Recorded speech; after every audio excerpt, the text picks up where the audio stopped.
Hello, guys. Let's have a quick look at the markets. 21metrics podcast here as usual.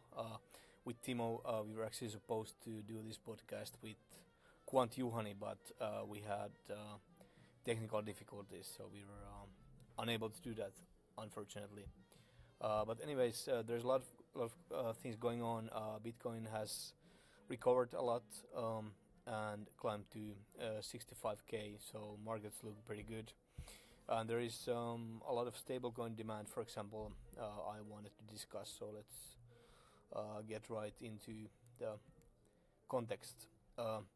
First, I want to mention our partner, Sashi.ai. It's a good platform, and we use their data to analyze the markets, and I will recommend you to check it out. And I also want to mention our another partner, Satoskin. It's also a good platform. But let's move to Bitcoin here. So basically, Bitcoin at 65k. What is going on is that we are seeing retail here buying the dip, but not that much like mid-size investor activity actually, but retail and whales are both here active, so it looks pretty good. If we listen to Quant Juhani, he's basically saying that this is like the bottom.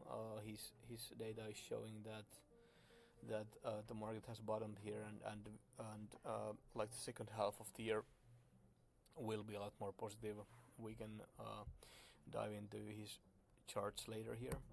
But yeah, this is what I wanted to discuss. This data from SideShift that is pretty interesting, and it is showing that on their platform, stablecoin dominance is rising. So the top three coins by volume are USDT TRC20. So that's like the yellow USDT here. So like Tron based USDT. And then we have like the LUSDT here, the red one, and then the blue one, ERC20 based USDT. So USDT in different forms is really gaining market share here, and this may be this could be a larger thesis in a way. When thinking about crypto, 10 years ago, crypto used to be about Bitcoin, and then like Ethereum was launched. I remember early Ethereum in 2016, so 10 years ago. That's like the summer of Ethereum, and after that came all the ICOs and all the ICO related coins. But anyways, it was about Bitcoin and then Ethereum and ICOs back then. But now I think that while of course like Bitcoin is important and Ethereum is important as a platform, but also Ethereum is important as a stablecoin platform. What is going on is that you could say that these stablecoins and especially USD based stablecoins are like really the main function of crypto, you could say, because this is really what people are using. During the years, I have been discussing with a lot of investors and a lot of owners and especially for cross-border transactions, they really prefer stable coins. And of course, in addition to USD, there's USDC, and then now there's even euro-based stable coins, which are more compliant, but this kind of like showing the direction that the stable coins are really like kind of a conquering the market, and it makes sense because most of people don't really want crypto volatility, and it's for transactions it's obviously a problem. Let's say that you're buying a car or something, or you need to make a cross-border transaction to another country.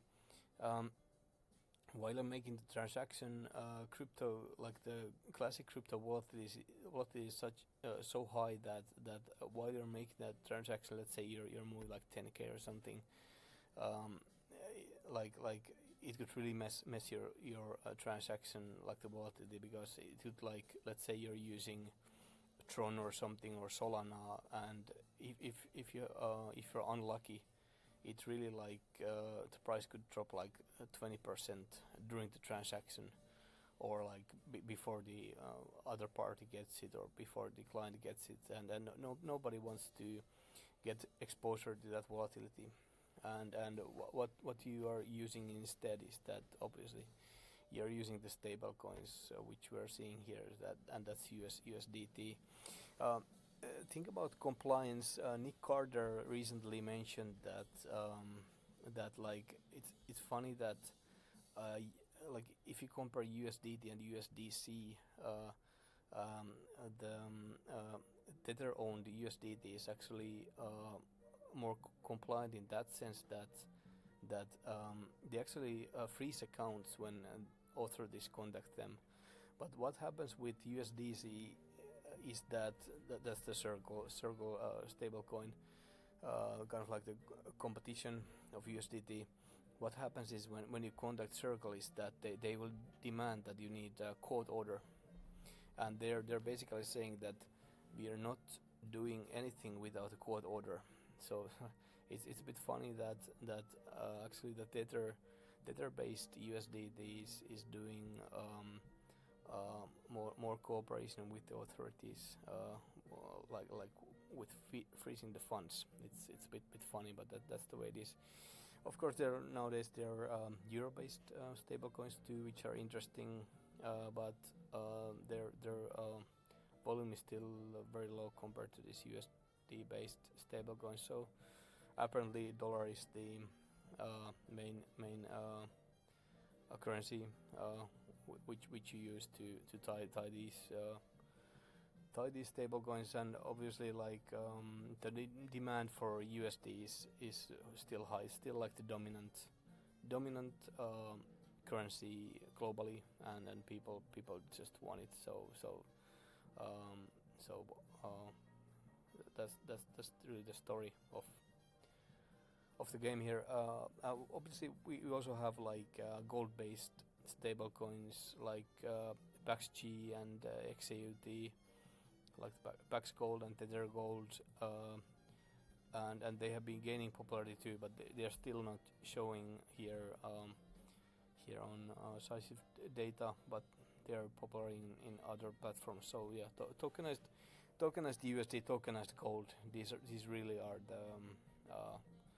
the dominant use cases, and because people don't want crypto volatility, or they don't want the volatility exposure to it. But let's move to quant, because I kind of like to keep it short. So these are Juhani's charts, and this is really showing that the Bitcoin fundamental factor is now going up. So as he has said that Bitcoin has now bottomed and we are recovering, so this would support that. So if we believe a quant Juhani, market should recover from here, and this is a great place to buy, great location to buy. So he says that accumulate here, and also his on-chain factor is telling the same story basically, and it has bottomed here, and he's basically saying that this is like the deep value area, the location to buy. And but what Juhani also says is that his models might be lacking by 6 months, so that's good to keep in mind. I believe him that this is a good place to buy. However, I still like spot price could still weaken depending on macro conditions, so it's always possible. And then also MSTR, Juhani likes these like Bitcoin treasury companies, and MSTR is of course the leading one. So even that by him has bottomed here. So yeah, I can believe that. So if you're looking to increase your crypto exposure, according to our quant, this is my quant, it's a good time to buy. I think we'll have a deep dive on these models later next week.